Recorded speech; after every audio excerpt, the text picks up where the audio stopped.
Hello guys, welcome to CloudRaga. So in previous video we talked about what if we have two embedded objects of same types like address, office address, address of home address.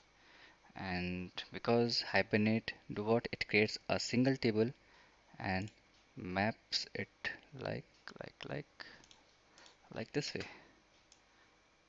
So it picks the columns from the database and creates this kind of scenario. Okay, you can pause the video and have a look on it. We all discussed in previous video. So what if we have more than two addresses? Maybe that worker is moving from one place to another place.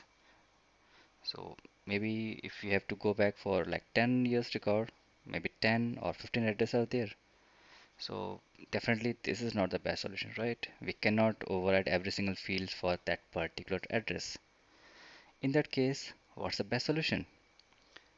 That is collections, right? If things are getting bigger or coming, that data is coming in bulk, so better solution is work with collections. That's right.